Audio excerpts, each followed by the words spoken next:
Bismillahirrahmanirrahim. Assalamualaikum warahmatullahi wabarakatuh. Alhamdulillah, nahmaduhu wa nasta'inuhu wa nastaghfiruh wa na'udzu billahi min shururi anfusina wa min sayyiati a'malina. Man yahdihillahu fala mudilla lahu wa man yudlil fala hadiya lahu.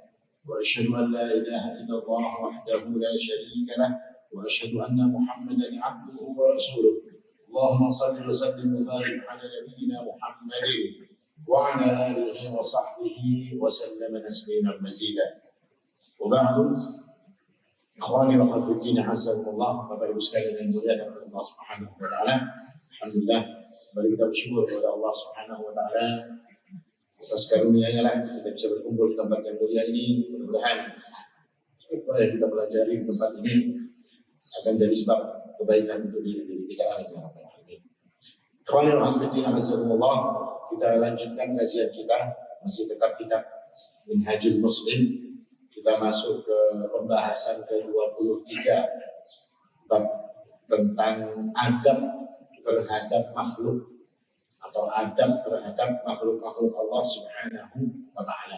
Ini menunjukkan tentang ketinggian agama Islam, keistimewaan agama Islam, sampai urusan adab pun terhadap sesama makhluk itu dibahas dalam syariat. Artinya bukan akhlak kepada sesama manusia saja, tidak. Nanti akan dibahas makhluk-makhluk Allah Subhanahu wa taala, seperti apa seseorang itu beradab dengan makhluk Allah. Bahkan sampai beradab kepada hewan itu seperti apa. Ini semua dijelaskan di dalam syariat kita. Dan makhluk yang paling besar haknya untuk kita beradab dengan baik, artinya makhluk yang paling utama untuk kita beradab dengan baik kepada mereka adalah kedua orang tua. Ini yang diletakkan yang pertama kali oleh Syekh Abu Bakar Al-Jazairi berkaitan dengan siapa makhluk yang pertama kali untuk kita beradab dengan baik padanya.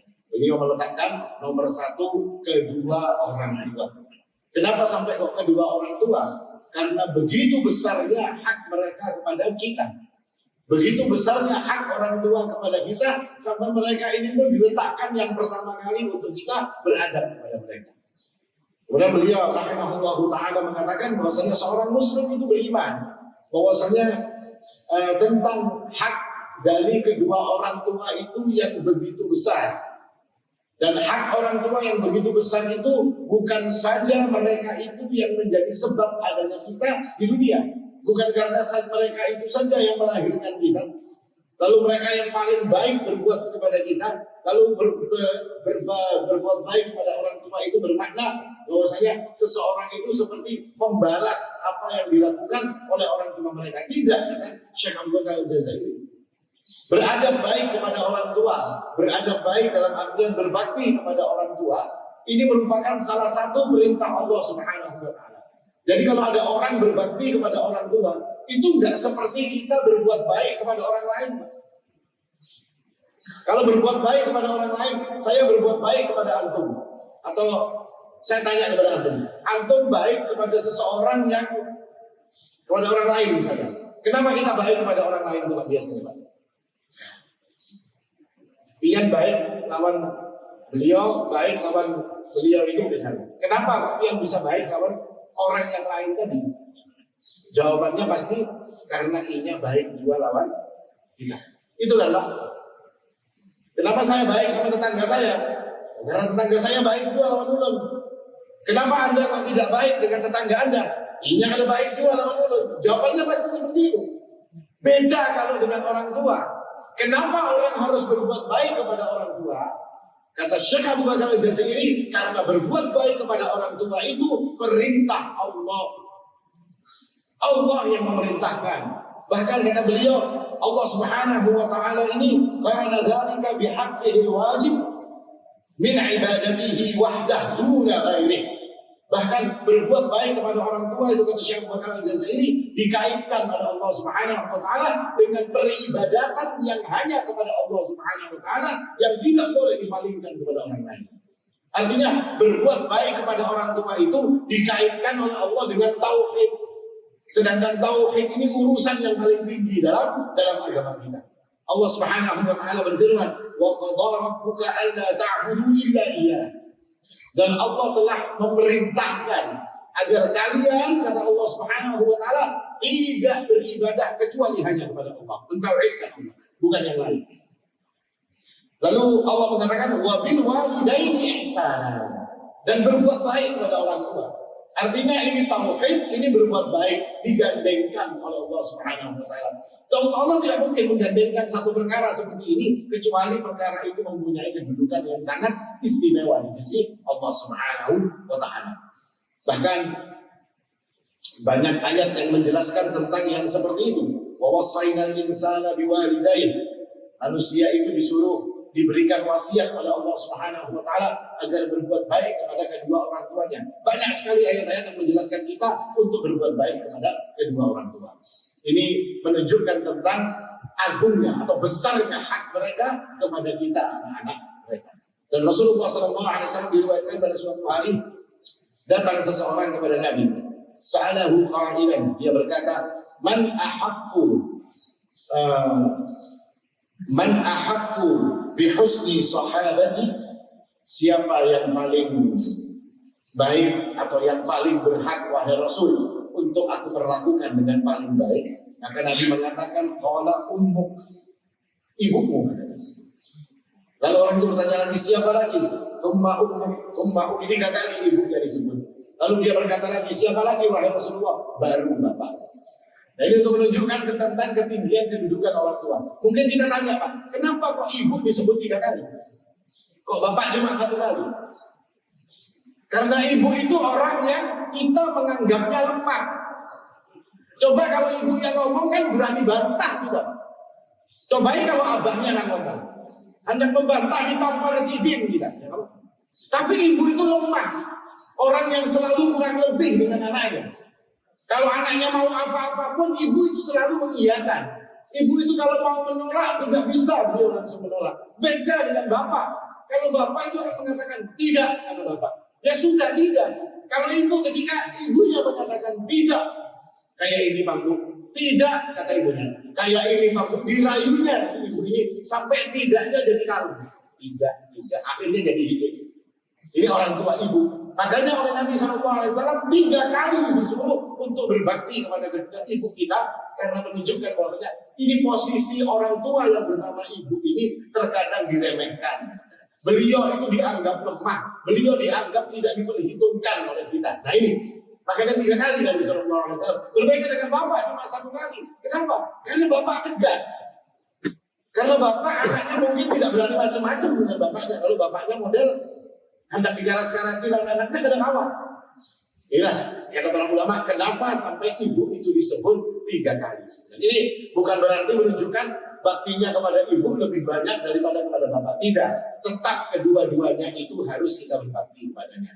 Dalam cerita banyak sekali mungkin ketika kita mendengar cerita tentang Uwais Al-Qarni, orang yang disebut oleh Nabi SAW.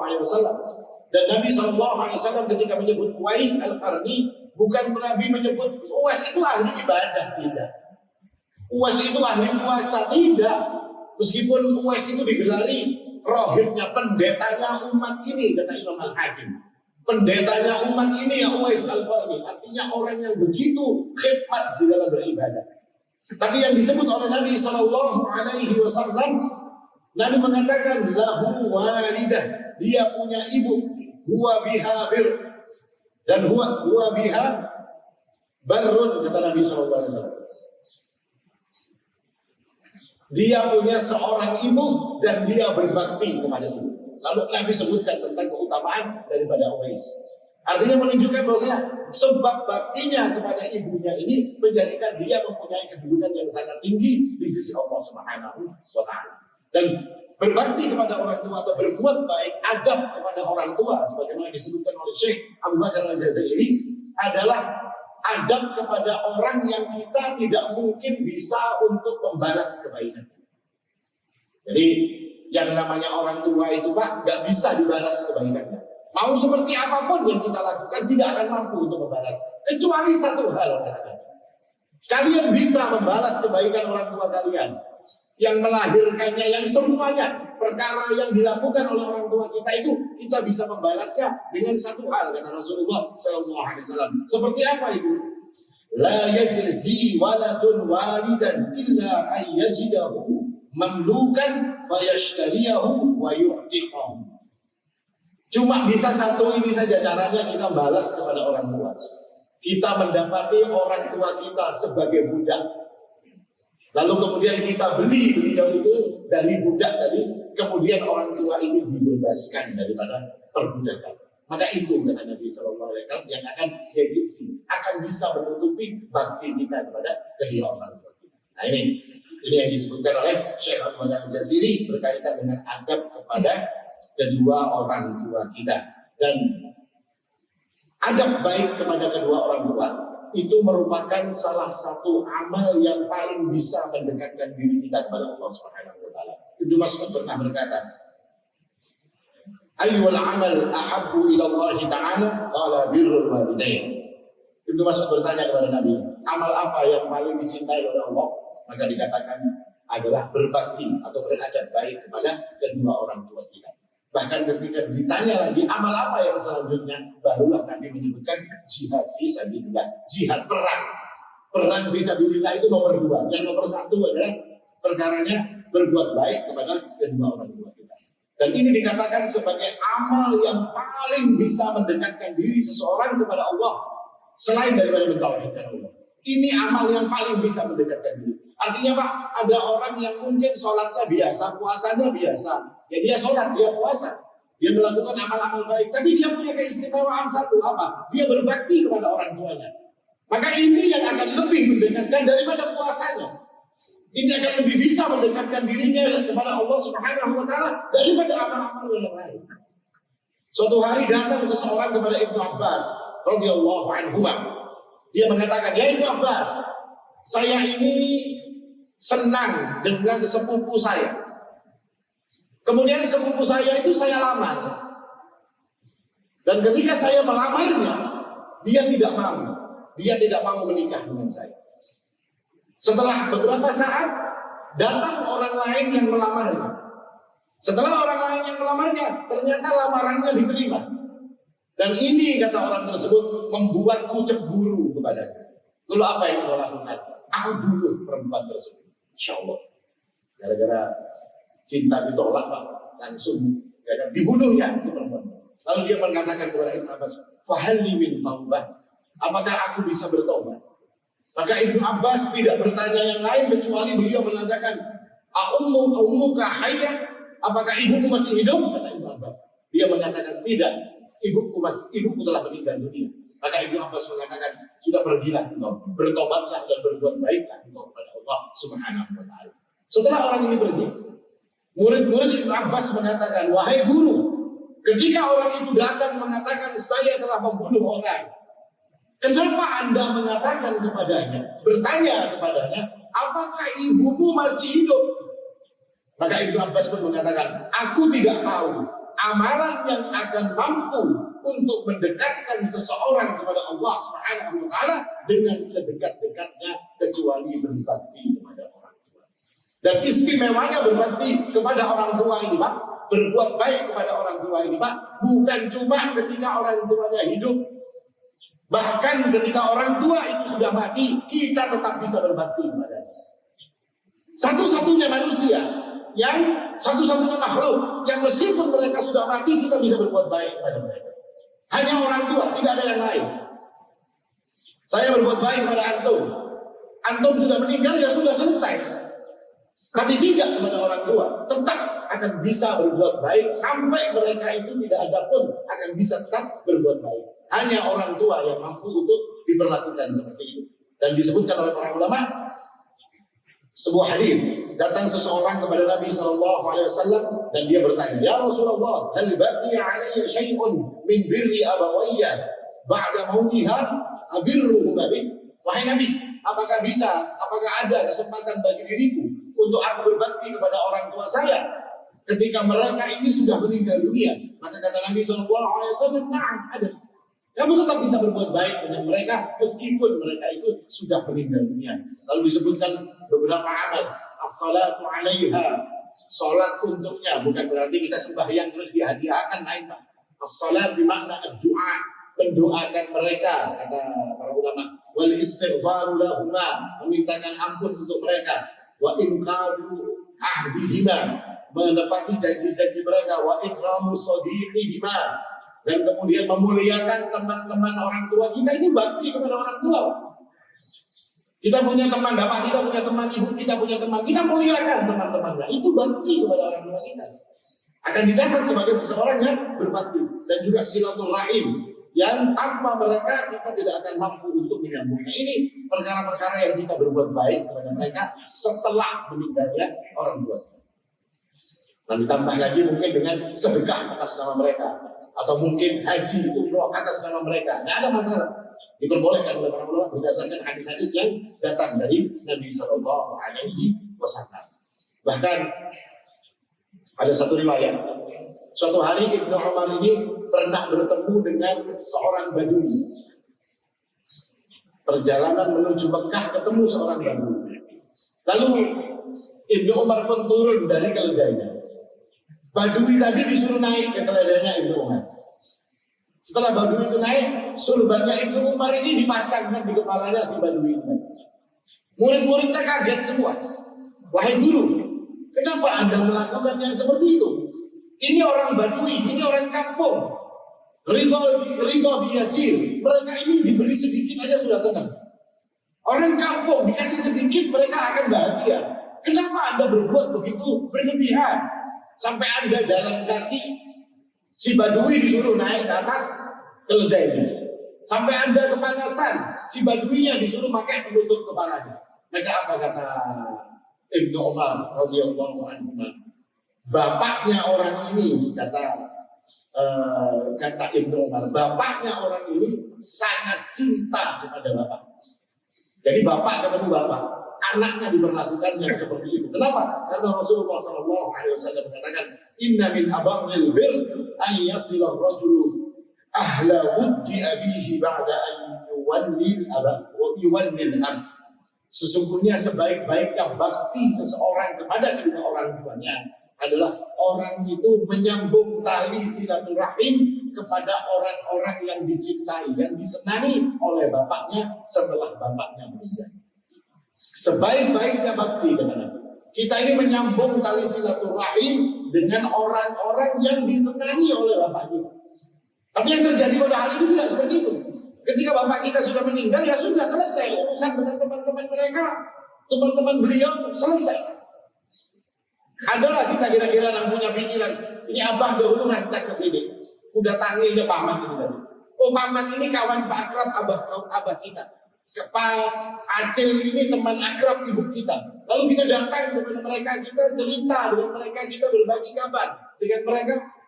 Sudah tidak ada lagi yang seperti itu. Padahal kata Nabi SAW, ini abarul bir, berbuat baik yang paling baik yang seperti ini kepada kedua orang. Masya Allah. Nah ini beberapa peringatan yang disebutkan oleh Syekh Abu Al-Jazairi berkaitan dengan berbuat baik kepada kedua orang tua. Karena orang tua itu Pak, ini berdasarkan cerita-cerita orang-orang bijak, yang namanya orang tua itu adalah ketika mereka itu ada, itu akan jadi sebab atau akan manusia itu kebanyakan meremehkan mereka. Ya kan? Kalau mamanya nama nelpon, abahnya nama nelpon, kayaknya itu masih repot Pak. Padahal nanti kalau bapaknya sudah mati, ibunya sudah mati, orang yang paling dia rindukan untuk dia terima teleponnya siapa? Ya bapak dan ibunya. Yang ketujuh pemamai kita menutup telinga, ya kan? Itu orang tua kita. Tapi ketika mereka sudah tiada, apa yang kita inginkan? Hendak mendengarkan sidin pemamai, kan? Ada yang lawas dari mendengar. Kangen kita dengan namanya kedua orang tua. Nah ini hal yang akan terjadi, akan lazim terjadi kepada kebanyakan manusia. Padahal kalau kita melihat ulama-ulama zaman dulu, seorang ulama saya lupa namanya, sedang kajian, Pak. Kajian dengan murid yang sangat banyak, ratusan atau ribuan murid. Dia ngajar murid-muridnya. Tidak lama kemudian ibunya muncul di belakang. Ibunya muncul bukan untuk mengatakan ini anaknya ulama, anaknya dihormati oleh banyak orang. Lalu si ibunya cuma ngomong satu kalimat toh, wahai fulan, ayam-ayam belum dikasih makan, kayak apa ini? Langsung apa yang dilakukan? Kalau kita kira-kira kayak itu, Pak. Dia cuma memberi sumpah sama ulun ini kan kiai besar, Pak. Kok disuruh memberi makan ayam? Tapi orang itu tidak mengatakan seperti itu. Pengajiannya ditutup, doa kafaratul majelis, ya kan? Habis doa kafaratul majelis, dia pergi mendatangi ibunya dan memakani ayam sebagaimana ibunya tadi memerintahkan. Ini bentuk bakti yang seperti itu. Nah kita jauh kalau kita mau berbicara tentang bakti kepada orang tua, kita ini seolah-olah nggak ada apa-apanya ketika dibandingkan dengan apa yang dilakukan oleh para ulama di zaman-zaman yang lalu. Nah ini bab pertama atau makhluk pertama atau orang pertama yang kita, karena banyak ya orang-orang yang harus diberbakti ini banyak. Ini orang pertama yang kita harus berbuat baik atau beradab baik kepada mereka, yakni orang tua. Yang kedua adalah anak. Setelah orang tua, anak yang harus kita berbuat baik kepadanya. Seperti apa berbuat baik untuk anak? Kata para ulama, berbuat baik kepada anak itu fi ikhtiyari walidatih. Berbuat baik kepada anak itu bahkan sebelum anaknya lahir, kita disuruh berbuat baik kepada anak. Ayo apa Ustaz? Anaknya aja belum ada, kok disuruh berbuat baik. Abul Aswad Ad-Duwali, dia kumpulkan anak-anak. Lalu beliau berkata kepada anak-anaknya, wahai anak-anakku, sesungguhnya bapakmu ini sudah berbuat baik kepada kalian saat kalian kecil, sehingga kalian menjadi besar, bahkan sebelum kalian menjadi manusia, bapakmu sudah berbuat baik. Kaget anak-anak. Kayak apa, Abah? Berbuat baik sebelum kami lahir. Maka kata Abul Aswad Ad-Duwali, dengan memilihkan ibu yang baik untuk kalian. Nah itu berbuat baik kepada anak. Artinya milih ibu itu udah asal-asalan, Pak. Asal kebinian, asal bungas. Enggak. Bukan seperti itu yang diajarkan Islam. Memilih istri itu salah satu jalan untuk kita berbuat baik kepada anak-anak kita. Yang diajarkan dalam Islam. Syekh Abu Bakar Al-Jazairi menjelaskan. Termasuk memilih anak ini tadi. Memilih istri untuk anak-anak. Memilih istri untuk ibu daripada anak-anak kita. Itu salah satu bentuk kita berbuat baik kepada anak kita. Jadi nggak ada ceritanya Islam asal-asalan, nggak ada. Dipilih ibu yang benar-benar berkualitas. Makanya kata Nabi SAW, wanita itu dinikahi dengan 4 sebab. Ya kan, karena cantiknya, karena keturunannya, karena hartanya, ya kan? Dan karena agamanya. Ada 4 kriteria yang ada pada diri wanita. Tapi Nabi kemudian kalau cuma satu saja yang harus dipilih, mana yang harus dipilih? Fadfar bidatin. Pilih yang agamanya baik. Karena ketika wanita itu agamanya baik, semuanya akan menjadi baik. Wanita itu kalau agamanya baik, dia ini madrasatul ula, sekolah yang pertama bagi anak-anak mereka. Dia bisa membayangkan kalau ada ibu seperti sahabiyah yang bernama Nusaibah. Ini ibu yang seperti singa, mendidik anak-anaknya dengan cara yang baik, mendidik anak-anaknya dengan cara yang soleh, dan anak-anaknya pun kemudian menjadi anak-anak yang soleh. Bahkan bukan hanya menjadi anak-anak soleh, anak-anaknya pun menjadi para mujahid yang kemudian mati syahid di jalan Allah Subhanahu wa Ta'ala. Kenapa? Karena punya ibu-ibu yang soleh. Nah ini yang harus diperintahkan, jangan asal-asalan. Jangan asal-asalan memilih ibu, karena ibu atau istri, memilih istri, bukan memilih ibu, ibu pada mau memilih ya. Memilih istri ini nggak boleh asal-asalan, karena ini yang jadi sebab kita bisa menginvestasikan untuk kehidupan kita di dunia ini sampai nanti di akhirat itu dari istri yang kita pilih. Ini yang disebutkan oleh Allah. Selain itu apa lagi berbuat baik kepada anak? Berbuat baik kepada anak itu dengan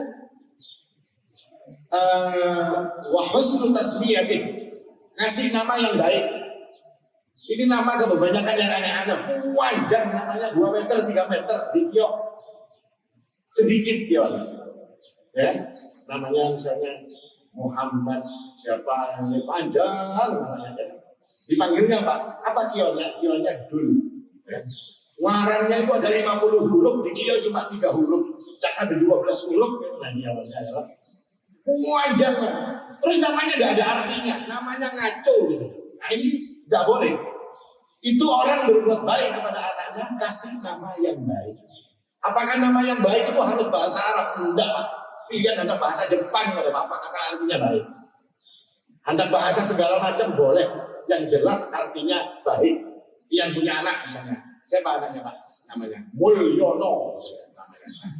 Bagus itu Pak Mulyono, itu mulia. Mulyono itu orang yang mulia. Ya kan? Apa tadi artinya? Padahal artinya bagus itu. Karena nama yang baik, bukan harus bahasa Arab, tidak. Tidak masalah. Meskipun kata Nabi yang paling baik Abdurrahman, Abdullah paling baik karena penghambaan. Tapi nama-nama yang baik itu salah satu bentuk seseorang berbakti kepada, berbuat baik, berada baik pada anak-anak mereka. Lalu yang berikutnya kata Syekh Abu Bakar, "Dzabhul aqiqah anhu yauma sabi'." Orang berbuat baik kepada anak itu ketika si orang tua ini mengakekahi anaknya, itu termasuk perbuatan baik kepada anak. Yang berikutnya adalah wa khitanuhu, yunat, anak ini disunat, itu perbuatan baik. Lalu berlaku lembut kepada anak, itu juga perlakuan yang baik. Wan nafaqah alaih, mengkasih belanja kepada anak, itu juga merupakan perbuatan baik kepada anak. Wa husnu tarbiyatin, dan memberikan pendidikan yang baik, itu kewajiban orang tua kepada anak-anak mereka. Bukan tarbiyah atau pendidikan asal-asalan, tidak. Ini bentuk seseorang beradab baik kepada anak-anak mereka. Wal ihtimamu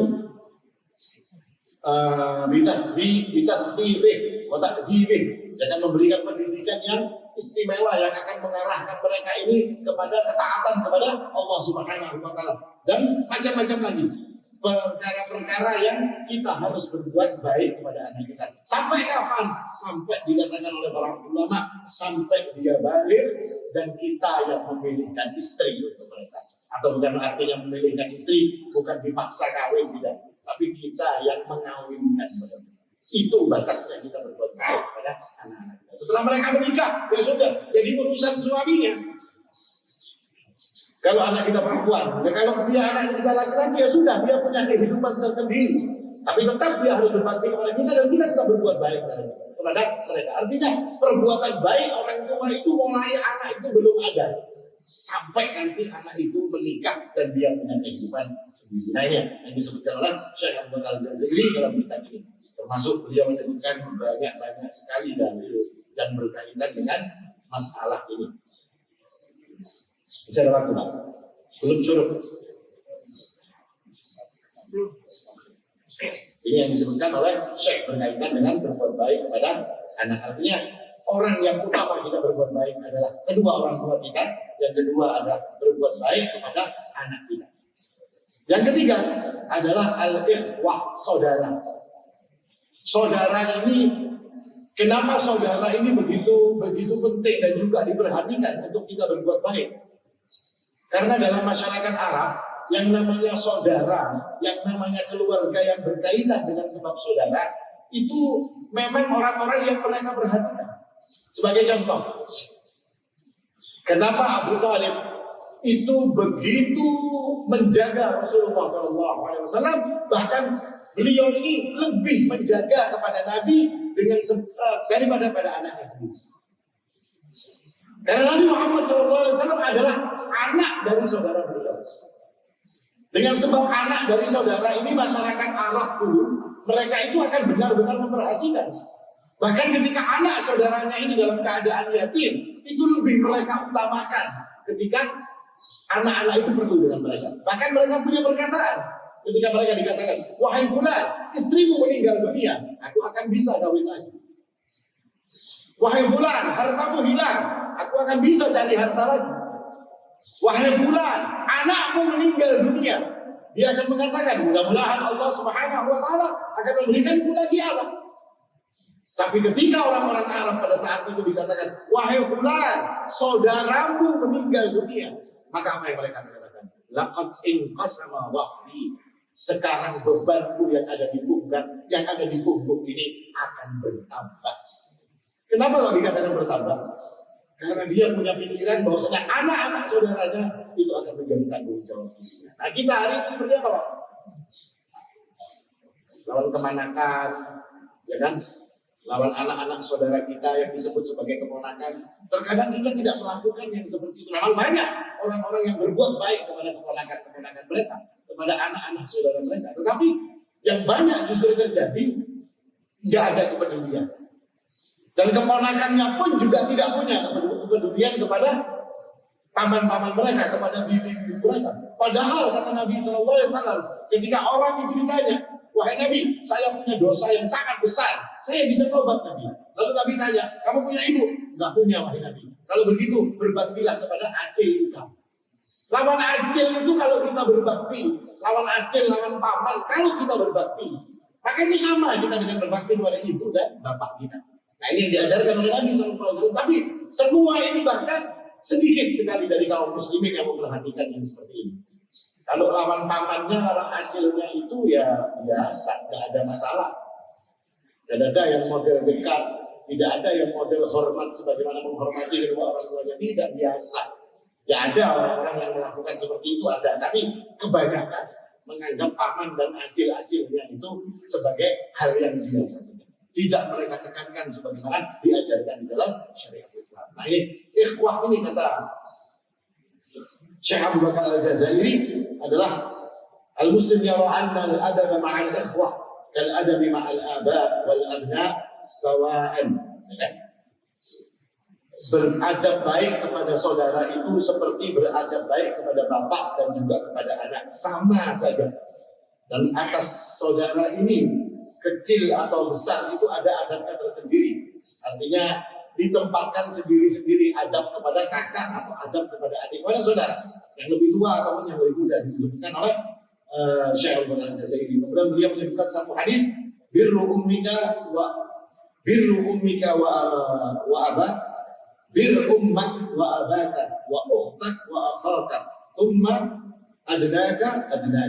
Berbaktilah engkau bir ummak, berbaktilah engkau kepada ibumu, wa abaka, thumma kepada bapakmu, wa ukhtak, dan kepada saudara perempuanmu. Nomor satu saudara perempuan, Pak. Kenapa saudara perempuan? Karena saudara perempuan itu tanggungannya saudara laki-laki. Saudara laki-laki itu yang nanggung saudara perempuan. Dosa kita kalau membiarkan saudara perempuan kita dalam keadaan terlantar, nggak boleh itu. Harus betul-betul diperhatikan. Wa ukhtak wa akhak, dan juga saudara laki-lakimu. Summa adnak, lalu yang paling dekat lagi, kata Nabi SAW. Nah ini 3 makhluk atau 3 orang yang diperintahkan bagi kita ini untuk beradab baik. Orang tua, anak-anak, dan saudara-saudara kita. Ini yang bisa disampaikan pada kesempatan ini. Mungkin kita akan bahas di kesempatan yang lain selanjutnya. Jadi siapa-siapa orang yang kita harus berbuat baik kepada mereka. أقول قولي هذا والحق عند الله سبحانك اللهم وبحمدك أشهد أن لا إله إلا أنت أستغفرك وأتوب إليك. السلام عليكم ورحمة الله وبركاته.